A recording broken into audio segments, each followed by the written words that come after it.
వందనాలండి. ఈరోజు ఆగస్టు 17 యిర్మీయా యొక్క స్నేహితుల గురించి చూద్దాం.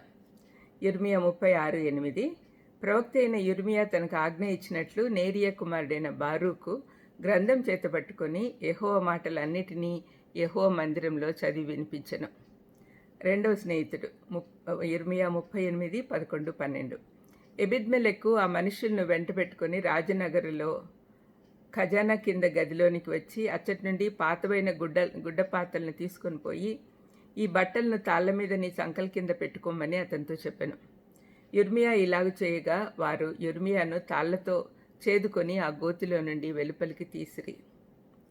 యిర్మీయాకు చాలా కష్టకాలం వచ్చింది, కానీ దేవుడు తన సేవకుడికి నమ్మకమైన స్నేహితుడిని ఇచ్చాడు.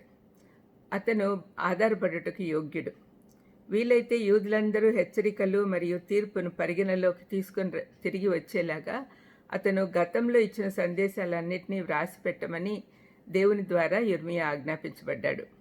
అతడు తన స్నేహితుడైన బారాకుతో దేవుని మాటలన్నీ వ్రాసి పెట్టమని ఆదేశించాడు.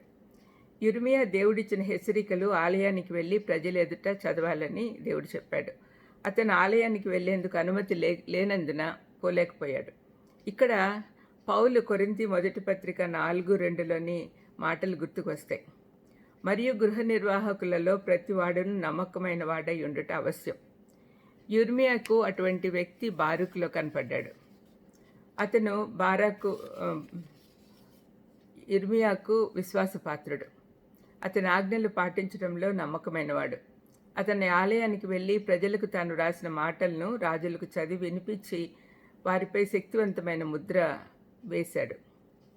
యిర్మీయా పరిచర్యలోని విచారకరమైన లక్షణాల్లో ఒకటేమంటే, అతన్ని విన్నవారు అతని ఉద్దేశాలను పూర్తిగా అపార్థం చేసుకున్నారు.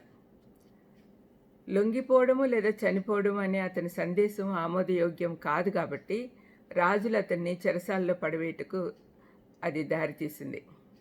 ఆ గొయ్యి ఎక్కడైతే అతన్ని వేశారో అది చాలా లోతుగా ఉందని సూచిస్తూ వారు యిర్మీయాను బురదలో మునిగిపోయేట్లు చేశారు. ఎందుకంటే అతను చనిపోవాలనేది వారి ఉద్దేశం. అయితే దేవుడు తన నమ్మకమైన సేవకుని వదిలిపెట్టలేదు. ఒక కూషీయుడైన ఎబెద్మెలెకును యిర్మీయాను రక్షించుటకే ఏర్పరిచాడు. దేవుడు పక్షపాతం లేనివాడు. తన సేవకుని విమోచనార్థం తనకిష్టమైన వారిని ఆయన ఉపయోగిస్తాడు. ఎబెద్మెలెకు రాజును వేడుకొని ప్రవక్తను రక్షించుటకై తనతో పాటు 30 మందిని తీసుకొని వెళ్ళడానికి అనుమతి పొందాడు. దేవుడు నమ్మదగినవాడు కాబట్టి ఆయన సరైన సమయంలో ప్రవక్తను చెరసాల గోతి నుండి బయటకు తీర్చేందుకు ఏర్పాటు చేశాడు. తనను రక్షించడానికి తాను చేయగలిగినంత చేయడానికి తగినంత శ్రద్ధ వహించిన కూషీయుడగు నపుంసకుని పట్ల యిర్మీయా చాలా కృతజ్ఞత కలిగి ఉన్నాడు. మనందరికీ స్నేహితులు అవసరం. ముఖ్యంగా కష్టాలలో మనల్ని వదిలిపెట్టి వెళ్లకుండా మన దగ్గర ఉండేవాళ్ళు కావాలి. బారూకు, ఎబెద్మెలెకు ఇటువంటి వారే. జ్ఞానుడైన సొలొమోను ఈ విషయం మాట్లాడుతూ సామెతలు 17:17లో స్నేహితుడు అన్ని వేళలా ప్రేమిస్తాడు అని రాశాడు. ప్రార్థన చేసుకుందాం. దయామేడ స్తోత్రం ప్రభా.